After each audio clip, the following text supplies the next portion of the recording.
This news is sponsored by Hope Hospital.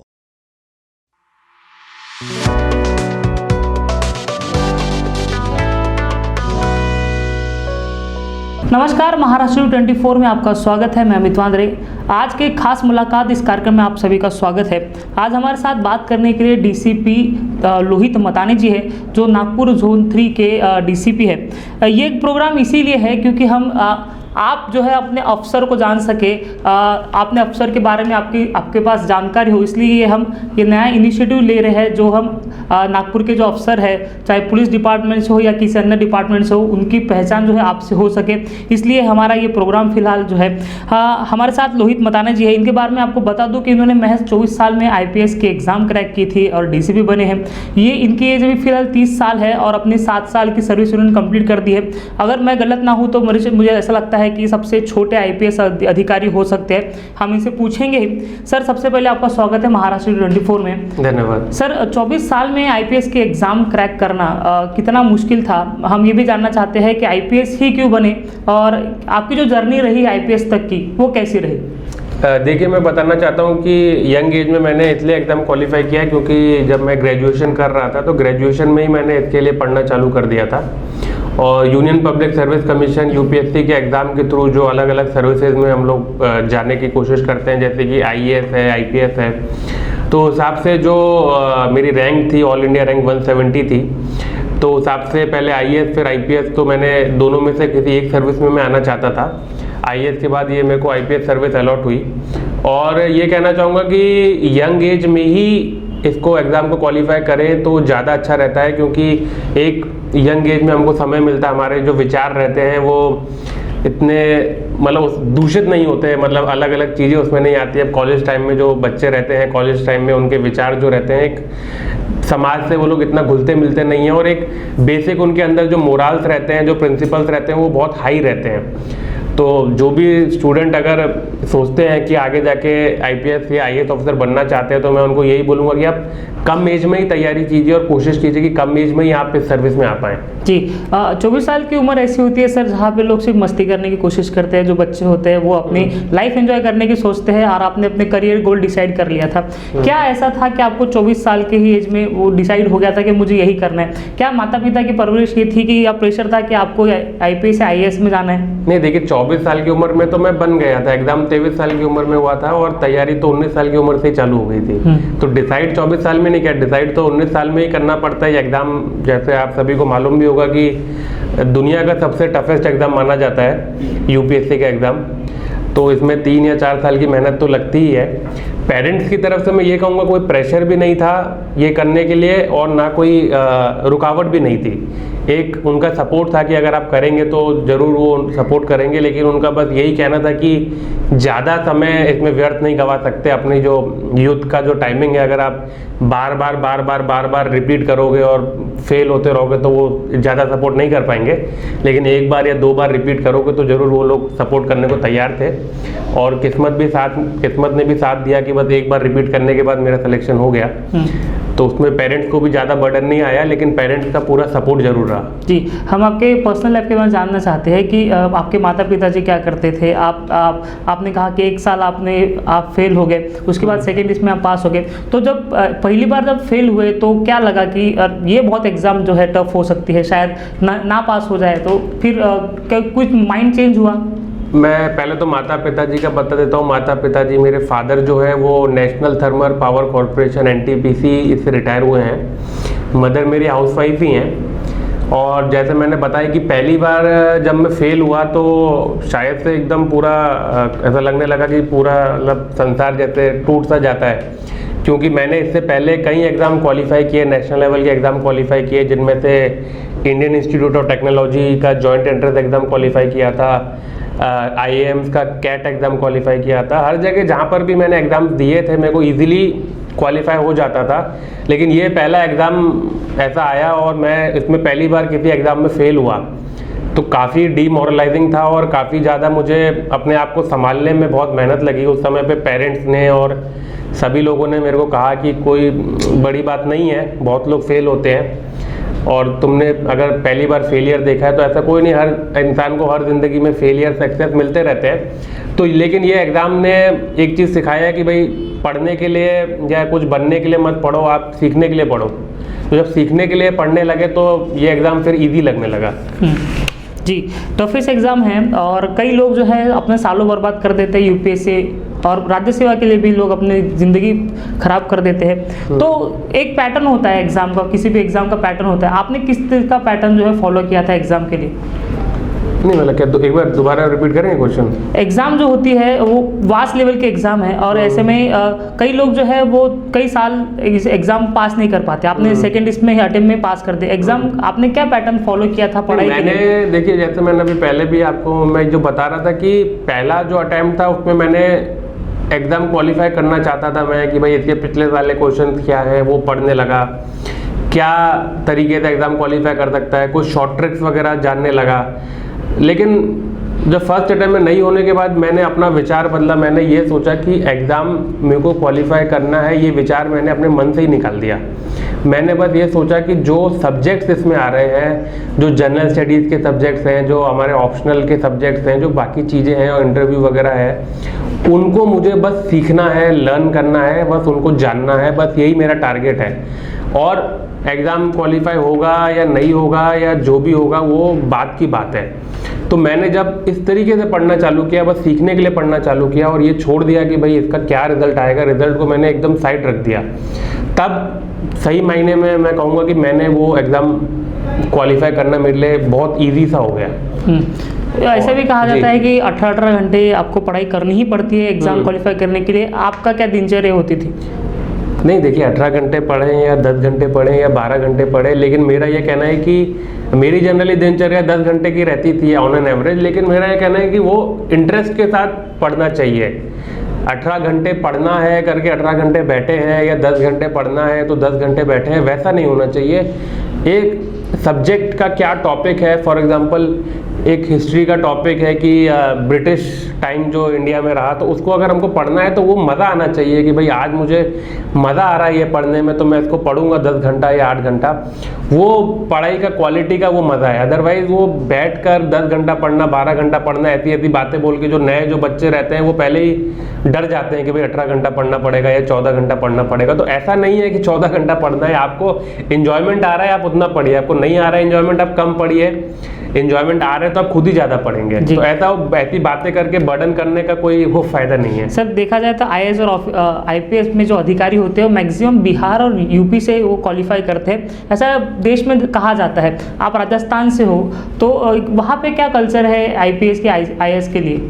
ये देखिए, बिहार और यूपी से क्वालिफाई करते हैं, ये पुरानी बात हो गई, अभी 10 साल पुरानी बात है, 15 साल पुरानी बात हो गई। लेकिन जो बिहार और यूपी से क्वालिफाई किए हैं आज वो वरिष्ठ लेवल पर हैं, इसलिए हम लोग को लगता है कि ज़्यादा लोग बिहार यूपी से हैं। लेकिन अभी जो यंग जो बच्चे सेलेक्ट हो रहे हैं वो हर जगह से सेलेक्ट हो रहे हैं। और अगर मैं बताऊं, अगर पॉपुलेशन से अगर कंपेयर करें तो ज़्यादा तमिलनाडु से सेलेक्ट होते हैं, राजस्थान से सेलेक्ट होते हैं। और पहले यूपी बिहार से इसलिए सेलेक्ट होते थे क्योंकि वहाँ पर एक कल्चर था पढ़ाई का, और दूसरी चीज़ है कि वहाँ पर एम्प्लॉयमेंट अपॉर्चुनिटीज़ कम थी। लेकिन वो कल्चर अब हर जगह पर आ गया है। और अभी लोग यूपीएससी में इसलिए नहीं आते क्योंकि उनको दूसरा जॉब नहीं मिल रहा है या फिर ऐसा दूसरी अपॉर्चुनिटीज़ कम है। अभी वही लोग आते हैं जिनको बाकी जॉब भी मिल सकते हैं, बाकी अपॉर्चुनिटीज़ भी मिल सकती हैं, लेकिन वो इसको सेलेक्ट कर रहे हैं, इसको चूज़ कर रहे हैं। इसलिए पूरे इंडिया से लोग यूपीएससी के एग्ज़ाम दे रहे हैं और क्वालिफाई कर रहे हैं। सर आप क्या बताओगे जो बंदे अभी फिलहाल जो एग्ज़ाम क्वालिफाई करने की कोशिश कर रहे हैं, एमपीएससी यूपीएससी जैसे एग्ज़ाम दे रहे हैं, तो उनके लिए क्या एक संदेश दोगे? मैं तो यही संदेश दूंगा जो मैंने अपनी जर्नी में सीखा है कि आप जो सब्जेक्ट्स हैं उनको जानिए, जो उनका सिलेबस है उसको जानिए, क्या किताबें आपको पढ़नी है वो समझ लीजिए। और एक बार जब समझने के बाद आपने अपना लक्ष्य बना लिया कि मेरे को ये एग्ज़ाम 1 साल में या 2 साल में क्वालिफाई करना है, तो मुझे उसके लिए ये सब चीज़ें पढ़नी है। फिर जो आपका फाइनल लक्ष्य है एग्ज़ाम क्वालिफाई करना, उसको आप दिमाग से निकाल दीजिए। अब आपके छोटे छोटे लक्ष्य रखिए कि मेरे को ये सब्जेक्ट पढ़ना है, ये हिस्ट्री पढ़ना है, ये ज्योग्राफी पढ़ना है, ये ज्योग्राफी को समझना है। ये छोटे छोटे लक्ष्य को अगर आप पूरा करेंगे तो आपका जो फाइनल लक्ष्य है वो ऑटोमेटिकली पूरा हो जाएगा। उसको बार बार सोचने की ज़रूरत नहीं है और अपना प्रेशर लेने की ज़रूरत नहीं है। अल्टीमेटली मैं यही बोलूँगा कि आप सीखने के लिए पढ़िए, जानने के लिए पढ़िए, और समझने के लिए पढ़िए और एक्सेल कीजिए सब्जेक्ट में, एक्सीलेंसी लेके आइए।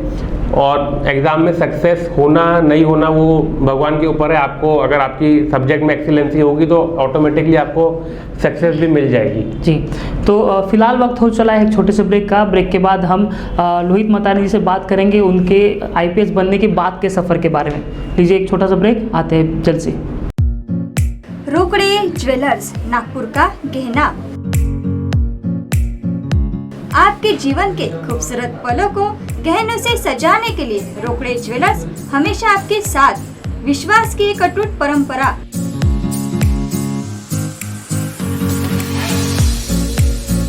रोकड़े ज्वेलर्स, बड़कस चौक, महाल, नागपुर।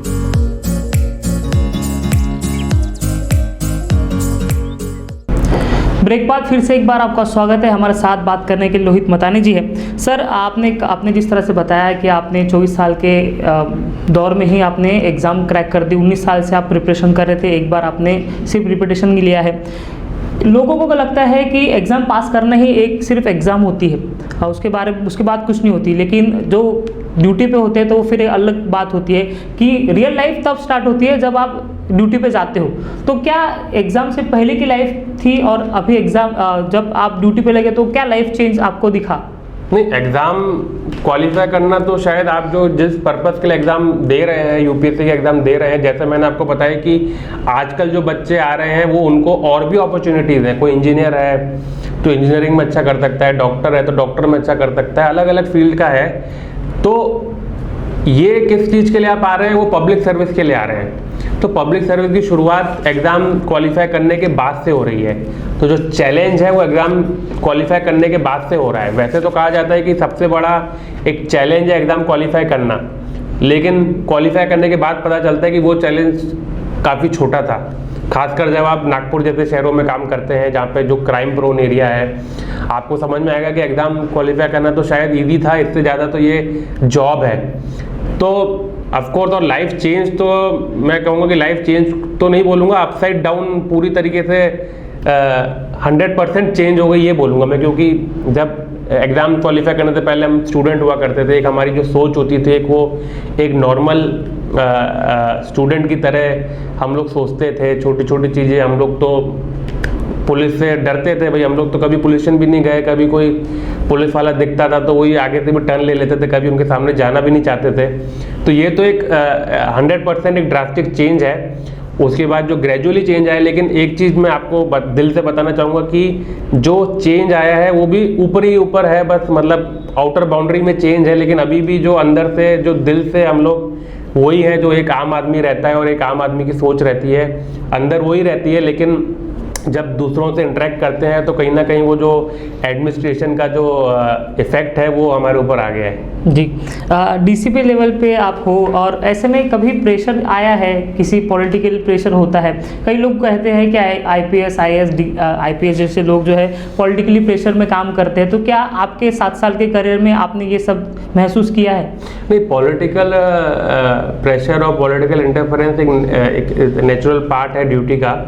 क्योंकि हमारी जो डेमोक्रेसी है, डेमोक्रेसी में हम लोग प्रतिनिधि को सेलेक्ट करते हैं और उन प्रतिनिधि जो है चीफ मिनिस्टर बनते हैं, होम मिनिस्टर बनते हैं, अलग अलग एमएलए बनते हैं, उनके अंडर में ये प्रशासन काम करता है और वो एक पॉलिटिकल लीडर रहते हैं जो पॉलिसीज़ बनाते हैं। उसका दूसरा कारण ये भी है कि जो लोकल एमएलएज रहते हैं वो रिस्पॉन्सिबल रहते हैं पब्लिक को। एमएलएज को वो अगर पब्लिक नहीं पसंद करती तो 5 साल में वोट आउट कर सकते हैं, लेकिन प्रशासन को पब्लिक वोट आउट नहीं कर सकती।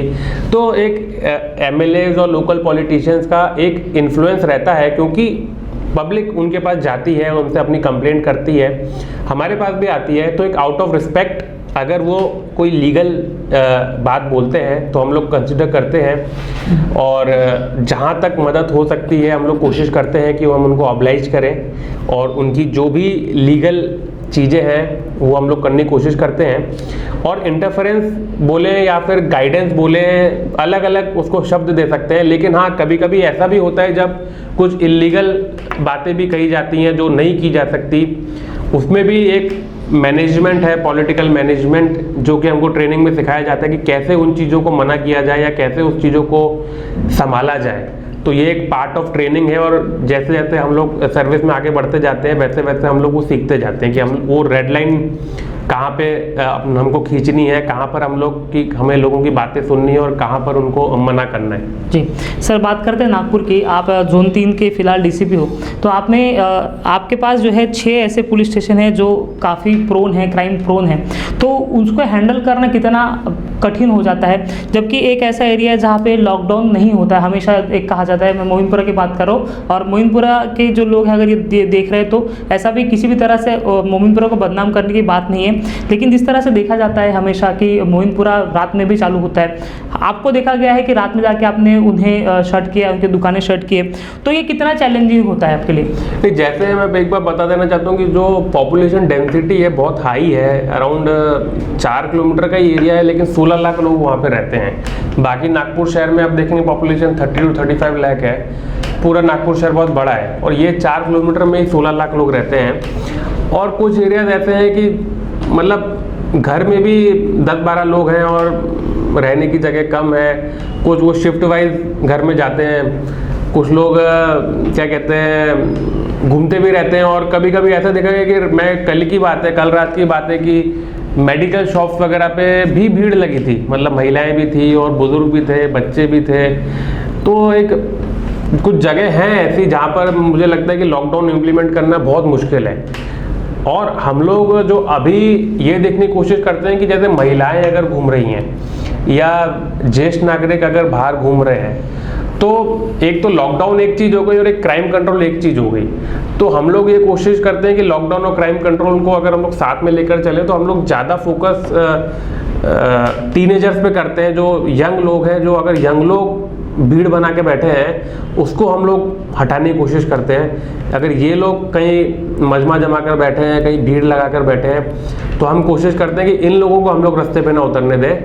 लेकिन अगर महिलाएं घूम रही हैं रास्ते में फ्रीली रात में 12 बजे 1 बजे, तो मुझे लगता है कि वो तो एक हमारे लिए एक एप्रिसिएशन होगा कि भाई वो फ्री फील कर रही है। मुझे कुछ 1 महीना पहले एक पॉलिटिशियन ने मेरे को एक ऐसा कमेंट दिया कि भाई आपके आने के बाद जो महिलाएं हैं और जो ज्येष्ठ नागरिक हैं वो थोड़ा सेफ फील कर रहे हैं, मतलब रात में घूम पा रहे हैं। तो मुझे तो लगता है कि ठीक है, लॉकडाउन एक चीज़ है, लेकिन अगर वो घूम रही हैं महिलाएं बाहर रात में, तो एक मेरे लिए एक एप्रिसिएशन है। सर, आपको हमेशा देखा जाता है, हम कंपैरिजन नहीं कर रहे, लेकिन अक्सर जो होता है अफसर जो लोग हैं वो अपने कैबिन में ज़्यादा होते हैं और आपको हमेशा ही फील्ड पे देखा जाता है, मैक्सिमम टाइम आप फील्ड पे ही दिखते हो।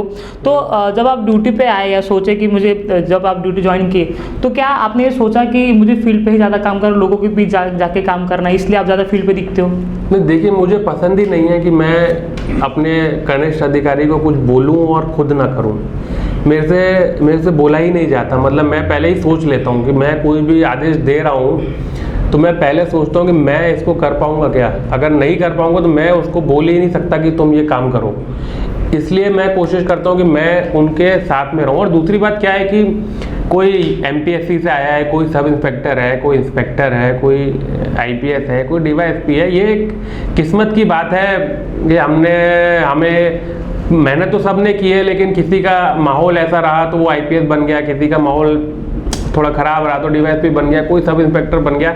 ये केवल एक किस्मत की बात है, लेकिन सब एक अधिकारी ही हैं। तो इससे कोई आईपीएस बनने से मैं कोई उनसे क्या कहते हैं सुपीरियर ह्यूमन बीइंग तो हो नहीं गया ना। इसलिए मेरी एक थ्योरी है कि भाई लीड बाय एग्जाम्पल और लीड फ्रॉम द फ्रंट। मतलब अगर कुछ काम बोला है तो पहले खुद करना आना चाहिए और खुद वो करना चाहिए, तब उम्मीद करनी चाहिए कि बाकी कोई करेगा।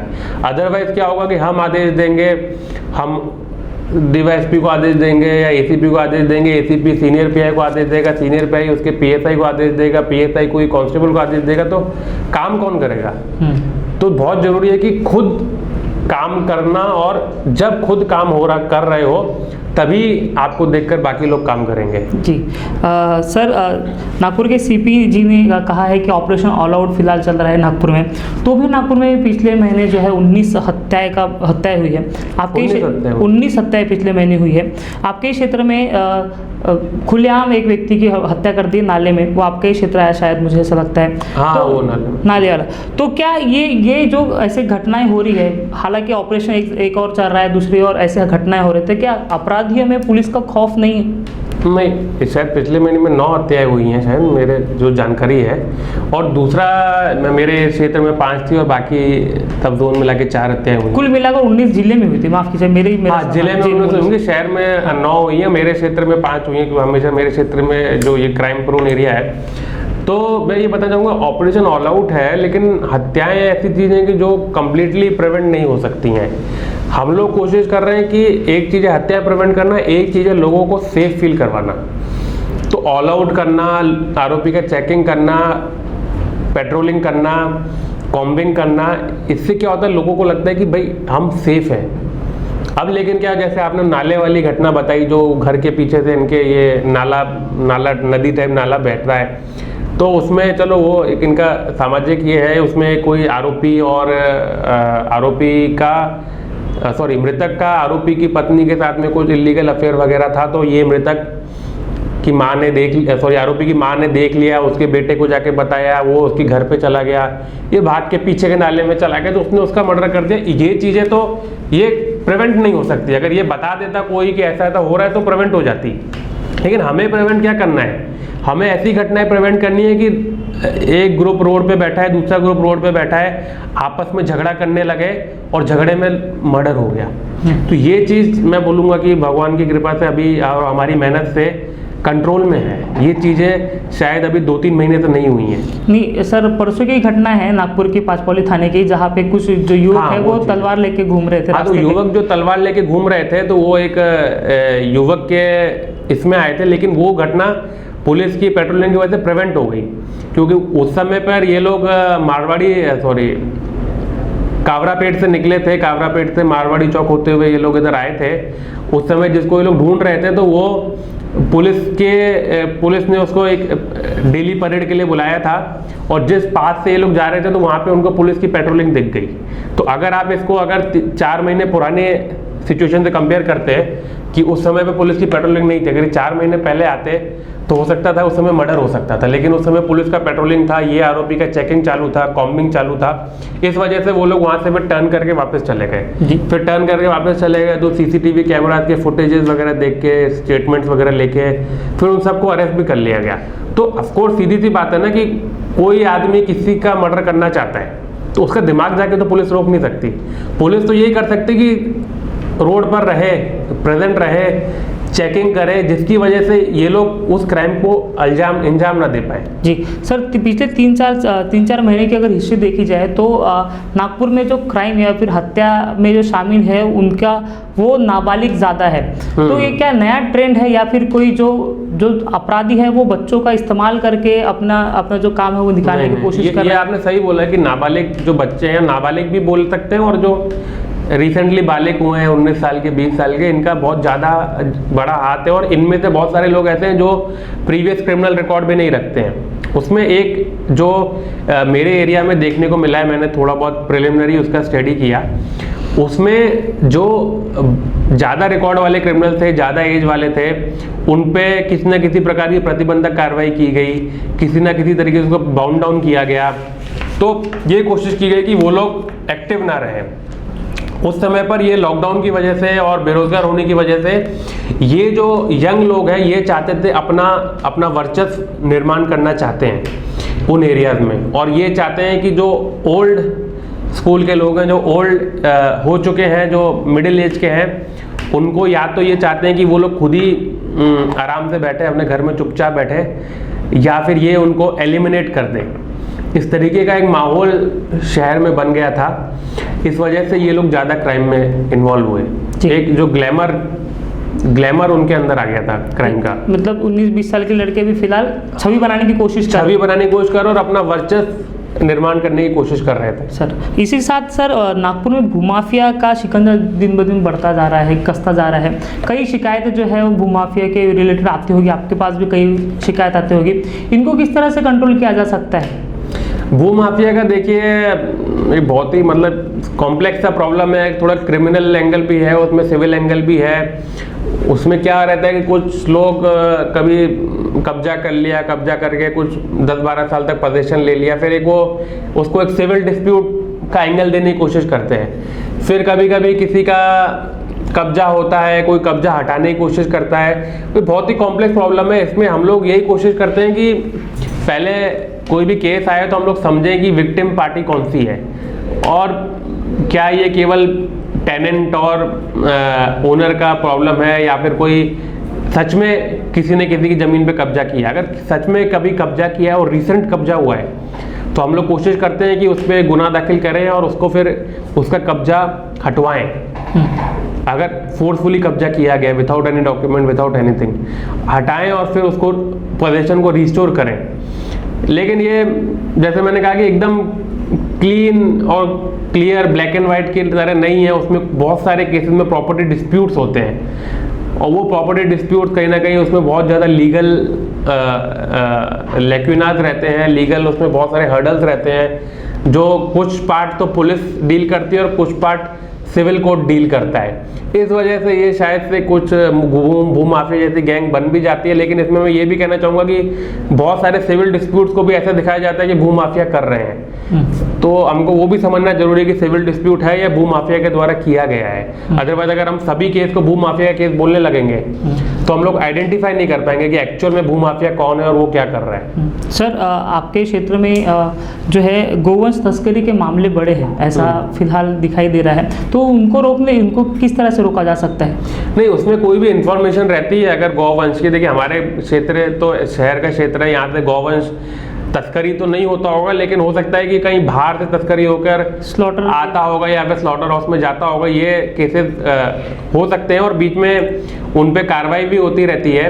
उसमें शायद कुछ मोमिनपुरा का क्षेत्र है, कुछ पांचपौली के कुछ एरियाज है, टेका बस्ती वगैरह है, तो वहाँ पर हम लोग को अगर जब भी इंफॉर्मेशन मिलती है तो हम लोग वहाँ पर रेड करते हैं। बीच में भी हम लोगों ने कुछ 70-80 गौवंश को छुड़वाया था और जैसे जैसे माहिती मिलती है, कभी कभी किसी घर में अगर गौवंश है उसका कटाई के लिए आया हुआ है तो उस पर भी हम लोग कार्रवाई करते हैं। जी, शहर में देखा जाए कि पिस्तौल और ड्रग्स के जो है मामले बड़े हैं। पिस्तौल भी आजकल आम हो गई है, किसी के पास भी मिल जाएंगे, ऐसा फिलहाल चित्र दिखाई दे रहा है। जो छोटे मोटे फिलहाल जो अपराधी उनके पास मिल जा रहे हैं, इसको किस तरह से रोका जा सकता है, क्योंकि ये काफ़ी डेंजर हो सकता है नागपुर शहर के लिए? नहीं, देखिए नागपुर शहर में पिस्तौल का इस्तेमाल इतना ज़्यादा नहीं है। पिस्तौल ठीक है, कुछ केसेस में देखने को मिली है, 4-5 केसेस में, लेकिन सबसे ज़्यादा जो प्रॉब्लम की चीज़ है वो है चाकू, बड़े वाले 10 इंच के चाकू, नहीं तो तलवार वगैरह। ये सबसे बड़ा प्रॉब्लम है। और जो ड्रग्स का आपने बताया, ड्रग्स एक बहुत बड़ा इशू है। कुछ लोग ड्रग्स भी लेते हैं, कुछ लोग गांजा लेते हैं। गांजा तो चलो एक इतना क्रिमिनल टेंडेंसी नहीं लेके आता, लेकिन उससे ज़्यादा जो क्रिमिनल टेंडेंसी लेके आता है वो कुछ दवाइयाँ वो लोग लेते हैं या कुछ हेरोइन या एमडी वगैरह लेते हैं। तो ये एक बड़ा प्रॉब्लम है। और ये क्या है कि ये चीज़ों में से जो सस्ता पड़ता है वो सस्ते में कुछ लोग वो जो गोलियाँ लेते हैं जो मेडिकल शॉप पे मिलती है, प्लस कुछ वो पॉलिश रहता है, कुछ वाइटनर रहता है, कुछ एडेसिव्स रहते हैं। वो सब चीज़ों का नशे से भी जो हमारे स्लम एरियाज हैं उसकी वजह से क्रिमिनल टेंडेंसी बढ़ती है। और जैसे कि आपने बोला कि अब चाकू है, चाकू अमेज़ॉन पे मिल जाता है, स्नैपडील पे मिल जाता है, अलग अलग वेबसाइट पे मिल जाता है या फिर कहीं, क्योंकि वो चीज़ें अलग अलग चीज़ों के लिए काम आ रही है। जैसे कोई बकरा काटने के लिए चाकू जो काम आता है वो उससे मर्डर भी हो सकता है। तो इस चीज़ का जो कल्चर है वो बहुत ज़्यादा है नागपुर शहर में। एक तो जो सस्ते ड्रग्स का और जो वेपन यूज़ करने का, तो उस वजह से थोड़ा क्रिमिनल टेंडेंसी ज़्यादा है नागपुर में। और क्राइम अगर बाकी शहरों से देखा जाए तो ज़्यादा होता है। तो इसको हम ऑनलाइन, जिस तरह से आपने कहा कि चाकू और जो ऐसी वस्तुएं मिल रही है, उसको हम नहीं रोक सकते? तो वो चाकू के डबल यूज़ है ना। वो चाकू तो बकरा काटने के भी काम में आ रहा है, हाँ। तो मर्डर करने के भी काम में आ रहा है। उसको आप उसको तो ये नहीं बोल सकते ना स्नैपडील को कि आप ये मत बेचो, हाँ। या फिर कोई चाकू बड़ा है तो वो चाकू सब्जी काटने के भी काम में आता है।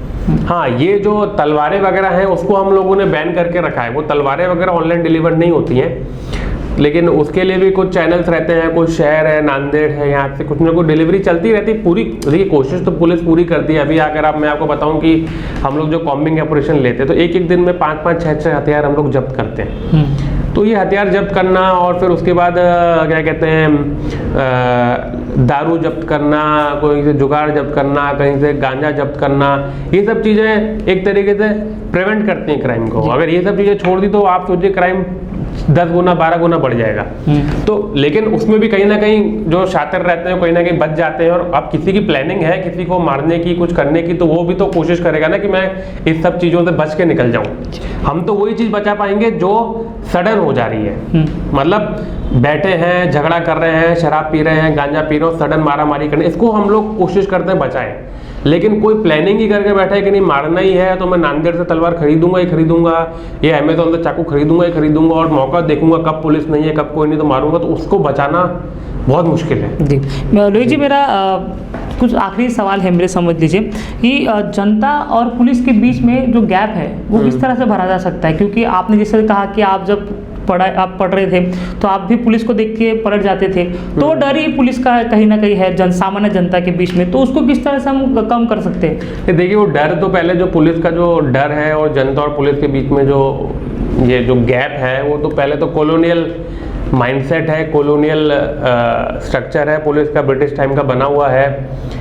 इसी पुलिस का इस्तेमाल ब्रिटिश लोगों को सप्रेस करने में करते थे, तो कहीं ना कहीं वो वैल्यूज़ वगैरह पुलिस में है अभी भी, और उसका स्ट्रक्चर इस प्रकार का है। हम लोग कोशिश ये करते हैं कि भाई पहले तो देखो, जो एटलीस्ट अगर आदमी को नहीं करें तो कम से कम जो वरिष्ठ नागरिक हैं, कुछ जो महिलाएं हैं, उनसे प्यार से बात करें और सॉफ्टली बात करें। अब लोगों के दिमाग में है कि नहीं ये लोग खराब तरीके से बात करेंगे, लेकिन आप जाइए तो देखिए आपसे किस तरीके से बात की जाती है। महिलाओं से और वरिष्ठ नागरिकों के साथ हम लोग सॉफ्टली बात करते हैं, आते हैं तो उनको पूरा रिस्पेक्ट देते हैं। लेकिन हाँ, कुछ अगर देखा जाए तो एक ट्रेनिंग की ज़रूरत है, जिसमें हम लोग फर्दर उनके जो हमारे कॉन्स्टेबलरी है, हमारे ऑफिसर्स हैं, उनको हम लोग फर्दर ये सिखाएं कि कैसे सॉफ्टली बात करना है। लेकिन उसमें भी एक थिन लाइन है कि सॉफ्टली बात करते करते ये क्रिमिनल से सॉफ्टली बात ना करने लग जाए, या क्रिमिनल से बात करते हमें डरने ना लग जाए। तो वो एक बहुत ही मुश्किल चीज़ है, इतना आसान नहीं है, क्योंकि ये काम जो कर रहे हैं वो नेगेटिव नेचर का काम है, नेगेटिव लाइफ जी रहे हैं, जहाँ पर ये लोग क्रिमिनल से डील कर रहे हैं और क्रिमिनल से बातें कर रहे हैं, क्राइम को डिटेक्ट कर रहे हैं, डेड बॉडीज देख रहे हैं, डेड बॉडीज को मतलब उसको डिस्पोजल कर रहे हैं, और ऐसा काम करते समय हम उनसे उम्मीद कर रहे हैं कि वो सॉफ्ट स्पोकन भी रहें। तो एक बहुत ही मुश्किल चीज़ है, लेकिन इसके लिए हमने स्पेशलाइजेशन जैसे किया जाता है कि महिलाओं के लिए जो डोमेस्टिक वायलेंस के केसेस हैं तो एक भरोसा सेल बना दिया। तो भरोसा सेल में जो ट्रेंड लोगों को रखा है, जो क्या कहते हैं ट्रेंड है, तो ट्रेंड तरीके से सही तरीके से ही बात करेंगे, क्योंकि वो मर्डर्स वगैरह नहीं देख रहे हैं। वैसे ही एक साइबर सेल अलग से बना लिया, तो वो साइबर जो केसेस आते हैं उनसे अच्छे तरीके से बात करते हैं। लेकिन पुलिस स्टेशन लेवल पर सही बात है कि वो ट्रेनिंग होनी चाहिए, लेकिन अभी तो हमारा फोकस है कि कम से कम जो महिलाएं हैं और जो ज्येष्ठ नागरिक हैं उनसे स्ट्रिक्टली सब लोगों ने सॉफ्टली बात करना है, क्योंकि महिलाओं में और ज्येष्ठ नागरिक में क्रिमिनलिटी इतनी नहीं देखी जाती है। तो वो क्रिमिनल होंगे या क्रिमिनल माइंडसेट के होंगे या फिर कोई उनके दिमाग में अलग विचार होंगे, इसके चांसेस बहुत कम रहते हैं। जी सर, जब भी पुलिस के ऊपर कोई आरोप लगता है, अभी रिसेंटली 2-3 इंसिडेंट नागपुर में ही हुए हैं पुलिस के ऊपर, तो क्या ऐसे जब आरोप पुलिस पर लगते हैं तो क्या पुलिस अधिकारी के मनोबल पे सवाल आता है, मनोबल टूटता है, या फिर क्या होता है वो जब सवाल? पुलिस है, रेलवे है, प्रशासन है, ये कोई छोटी संस्था ही नहीं है। अब आप देखिए नागपुर पुलिस में 8,500 लोग हैं, दिल्ली पुलिस में 10 लाखों में लोग हैं। देखो छोटी संस्थाएं नहीं, जैसे बहुत बड़ी बड़ी संस्थाएं हैं ये। तो यहाँ पर नेचुरल सी बात है, कोई ना कोई अपने एथिकल वैल्यू से डाइवर्ट करेगा ही करेगा। तो बहुत बड़ा ऑर्गेनाइजेशन है ना, और एक पुलिस अधिकारी का, वरिष्ठ पुलिस अधिकारी का ये कर्तव्य नहीं है कि कोई भी आपकी उसमें गलत करे तो आप उसको प्रोटेक्ट करो। हमारा काम है कि जो गलत कर रहा है उसको पनिशमेंट दिया जाए, जो सही कर रहा है उसको रिवॉर्ड दिया जाए। तो ये नहीं है कि कोई गलत किया तो भाई हम अपने दिल पे क्यों ले लें, हमारा क्यों मनोबल कम होगा। इतनी बड़ी संस्था में कोई ना कोई गलत करता तो करेगा ही, तो उसको पनिशमेंट देके दूसरों को मैसेज देना है कि भाई तुम भी गलत मत करो, अगर गलत करोगे तो इस तरीके का पनिशमेंट होगा। हाँ, एक चीज़ ये है कि पुलिस जो है कंटिन्यूअस पब्लिक की नज़र में रहती है, कंटिन्यूअस मीडिया की नज़र में रहती है। तो पुलिस में जो भी डेलिंक्वेंसी होती है, जो भी कोई अगर गलत करता है तो वो पूरा पब्लिक में जाता है, सब लोग उसको पढ़ते हैं, देखते हैं। लेकिन सभी डिपार्टमेंट में गलत लोग रहते हैं, उनके में कोई रेलवे में अगर कोई गलती करता हो तो वो चीज़ शायद इतनी फैलती नहीं है, लेकिन पुलिस में हो या पॉलिटिशियन हो तो वो चीज़ अगर कोई गलत होती है तो वो एक आग की तरह फैलती है। और हमारा काम उसमें यही है कि हम लोग एक प्रोएक्टिव रोल लें, प्रोएक्टिव भूमिका लें और जिसने गलत किया है उसकी इंक्वायरी वगैरह करके उसको पनिशमेंट दें, जी उसको प्रोटेक्ट करने की बजाय। जी, एक बार फिर आपके पर्सनल लाइफ पे आता, हमें कहीं से पता चला कि आप कविता भी लिखते हो, क्या हमारी जो इन्फॉर्मेशन वो सही है? नहीं, कविता नहीं, मैं कविता की जगह मैं बोलूँगा मैं कुछ राइटअप्स या आर्टिकल्स और किताबें ये सब लिखता हूँ। समय मिल जाता है आपको इतना कि आप दिन भर तो क्रिमिनल के लोग जरूरी नहीं है, रोज समय नहीं मिलता, समय निकालना पड़ता है। और समय निकालने के लिए मतलब कोई चीज़ आपको पसंद है तो आप समय निकल ही जाता है। मतलब हो सकता है कभी कम सोना पड़े या कभी फैमिली को कम टाइम देना पड़े, लेकिन वो चीज़ आपको पसंद है, आपको एक तरीके से कहते हैं, इंग्लिश का वर्ड है वो है कैथारसिस। कैथारसिस मतलब कि आप अपनी लाइफ में क्या क्या नहीं देख रहे हो, कुछ कोई डेड बॉडी देख रहे हो, रोज़ देख रहे हो, कुछ आपके फैमिली में भी प्रॉब्लम है, सबके में रहते हैं। कुछ आप कभी सीनियर से डांट खानी पड़ जा रही है, कभी मीडिया को सवाल के जवाब देने पड़ रहे हैं, तो एक मन में बहुत सारी चीज़ें दिन भर में घूमती फिरती रहती हैं, तो कहीं ना कहीं उसको बाहर निकालना ज़रूरी है। और फैमिली को भी नहीं बता सकते, फैमिली को बताने का मतलब उनको टेंशन देना, फिर उनके सवाल और फिर उनके सवालों का जवाब देना, तो वो फैमिली को बताने का मतलब तो और अपना बढ़ा लेना। इसलिए ज़रूरी है कि कुछ ना कुछ अगर आपने 15-20 मिनट या आधा घंटा या 1 घंटा या 2 घंटा जितना भी टाइम मिल रहा है आपको, उसको अगर आपने लिख डाला तो पूरा आपके दिमाग का जो गंदगी है वो सब बाहर निकल जाता है। तो वो एक पसंद है मेरी, तो मेरे को लगता है कि मैंने लिखना चाहिए और अपना उससे क्या होता है मेंटल एक बैलेंस बना रहता है जी। तो समय निकल जाता है उसके लिए। लुई जी, पुलिस की लाइफ जो है वो कठिन लाइफ होती है, 12-12 घंटे आप ड्यूटी पे रहते हो, तो कभी ऐसा लगा कि तो हो सकता है कि पुलिस ना मैं थोड़ा और प्रिपरेशन कर लेता तो मैं IAS हो जाता था, जिलाधिकारी बन जाता था, आयुक्त बन जाता था, ऐसा कभी रिग्रेट फील हुआ या फिर ओके जान दो जो है वो? देखिए, रिग्रेट तब फील होता है जब 12-12 घंटे हम ज़बरदस्ती काम कर रहे हैं। हाँ, अब कोई मेरे को तो नहीं कह रहा ना कि तुम वहाँ पे जाके फील्ड पे खड़े रहो, ये तो मैं अपनी मर्जी से जा रहा हूँ। कोई मेरे को नहीं बोल रहा है कि तुम 12 घंटे काम करो, हम अपनी मर्जी से कर रहे हैं। हाँ, कनिष्ठ अधिकारी के लिए कहा जा सकता है कि उनको 12-12 घंटे काम करना पड़ रहा है, तो जिसको करना पड़ रहा है, जिसको ऊपर से कहा गया है उसको करना पड़ रहा है, उसको डिमोटिवेशन होगा। लेकिन मैं तो खुद से कर रहा हूँ, तो उसमें डिमोटिवेशन होने की बात ही नहीं है। और कभी भी मेरे को ये नहीं लगा कि मैं IAS बन जाता या IAS बन जाता तो क्या खास हो जाता, कोई IAS बन जाता है, जिलाधिकारी बन जाता, तो एक ही चीज़ है, वो भी अपना काम कर रहे हैं, हम भी अपना काम कर रहे हैं। उनके पास भी जो पावर्स हैं, हमारे पास भी पावर्स हैं। तो ये कभी भी मेरे को नहीं लगा, शुरुआत के दौर में कभी ट्रेनिंग के टाइम पे लगा होगा, लेकिन उसके बाद से मुझे नहीं लगा, क्योंकि जो प्रकार का रिकग्निशन इसमें है वो रिकग्निशन दूसरे काम में नहीं है। जो पब्लिक से रिकग्निशन मिलता है, जो पब्लिक से एप्रिसिएशन मिलता है, जो लव एंड सपोर्ट मिलता है लोगों से, वो शायद इसी काम में है। वो तो शायद मुझे लगता है कि कोई फिल्म का एक्टर होगा तो वो भी इतना उसको सपोर्ट नहीं मिलता। हाँ, उनका ग्लैमर रहता है, उनको उनकी फ़ोटो को लोग लाइक करेंगे, उनके जैसा बनना चाहेंगे, लेकिन जो एक सपोर्ट लोकल लेवल पर मिलता है, जो एक एप्रिसिएशन मिलता है, वो शायद से मुझे नहीं लगता कि कोई भी जॉब में मिलता होगा। क्या सर पुलिस में थोड़ा चेंजेस करने की ज़रूरत है? जिस तरह से मैं ड्यूटी की बात कर रहा हूँ कि 12 घंटे ड्यूटी कर रहे हैं, क्योंकि अल्टीमेटली आप भी इंसान ही हो, 12 घंटे एक मेंटली इंसान प्रिपेयर नहीं रह सकता, तो क्या चेंजेस की ज़रूरत है पुलिस में? देखिए, पुलिस का नेचर ही ऐसा है कि 12 घंटे की तो ड्यूटी आवर फिक्स नहीं हो सकते, क्योंकि एक तो आपका ड्यूटी का टाइम है, उसके बाद वो चीज़ है जो इमरजेंसी में हुई। अगर आपकी ड्यूटी मान लो खत्म हो गई और इमरजेंसी आ गई तो आपको जाना ही जाना है, वो नहीं तो कौन जाएगा उसमें। तो जैसे मान लो मैंने अपने डिसाइड कर लिया कि भाई मेरी ड्यूटी 12 घंटे की है या 8 घंटे की है, लेकिन 8 घंटे के बाद मैंने ड्यूटी करने के बाद कुछ घटना हो गई जिसमें मेरे को 24 घंटे लग गए, तो वो तो मेरे को करना ही करना है, तो उसका नेचर ही ऐसा है। दूसरा ये है कि हाँ, ये मैं मानता हूँ कि जो जनरल जब कोई पीस टाइम चल रहा है, कोई घटना नहीं हुई है, तो ड्यूटी 8 घंटे की होनी चाहिए, ताकि जो अधिकारी कर्मचारी है वो अपने फैमिली को टाइम दे सके और एक मेंटल स्टेबिलिटी उसकी बनी रहे। उसमें महाराष्ट्र पुलिस में हम लोगों ने कांस्टेबलरी के लिए तो हम लोगों ने 8-8 घंटे की ड्यूटी बना के रखी है, और उसमें रोटेशन होता है ड्यूटी का। एक दिन में मान लीजिए कोई अगर थाना आदरी में बैठता है तो 8 घंटे 8 घंटे 8 घंटे इस तरीके से बैठता है, लेकिन अधिकारियों का शायद से कमी होने की वजह से वो 12-12 घंटे की लगा के रखी है। फ्यूचर में जाके हो सकता है कुछ अमेंडमेंट्स हो या कुछ मैन पावर बढ़ेगी तो इसको भी 8-8 घंटे का हम लोग लगा सकते हैं। सर, मेरा लास्ट सवाल, आपके जो क्षेत्र में आपने क्या सोचा है कि आपके काम क्या होने चाहिए, क्या सोच के आपने अपने जोन को डेवलप किया है फिलहाल कि मुझे ये क्राइम फ्री करना है या ये मेरी प्रायोरिटी, इनको मुझे ख़त्म करना है? मेरा जो प्रायोरिटी है कि वायलेंट और स्ट्रीट क्राइम नहीं होना चाहिए, और जो बॉडी ऑफेंसेस जो स्ट्रीट पर होते हैं, जो लोगों के सामने होते हैं, वो नहीं होना चाहिए। जो स्लम एरियाज हैं, जो झुग्गी झोपड़ी हैं, वो सब वायलेंस और स्ट्रीट क्राइम से फ्री होने चाहिए। और मेरा कोशिश ये है कि लोगों के मन में पुलिस के लिए एक पॉजिटिव इमेज होनी चाहिए और एक उनको लगना चाहिए, फील होना चाहिए कि उनका एरिया सेफ है, सिक्योर है। क्राइम तो देखिए कभी ख़त्म होने वाला नहीं है, बस एक परसेप्शन होना चाहिए कि भाई उनका एरिया सेफ है, सिक्योर है, इजीली वो लोग बाहर निकल सकते हैं। उनको लगना चाहिए कि पुलिस का प्रेजेंस है और पुलिस उनको ज़रूर न्याय दिलाएगी। जी सर, आप हमारे स्टूडियो में आए, हमसे दिल खुलास जो है बात की, उसके लिए बहुत बहुत धन्यवाद।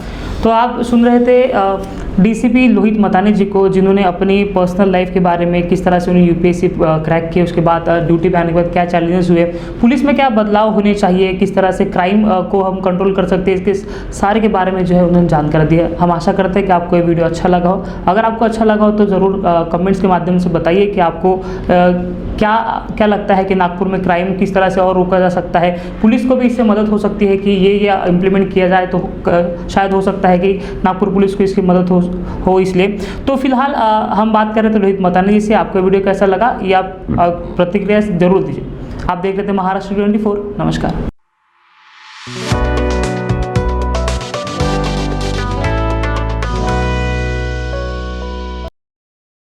This news is sponsored by Shiv Shankar Ayurvedic Clinic.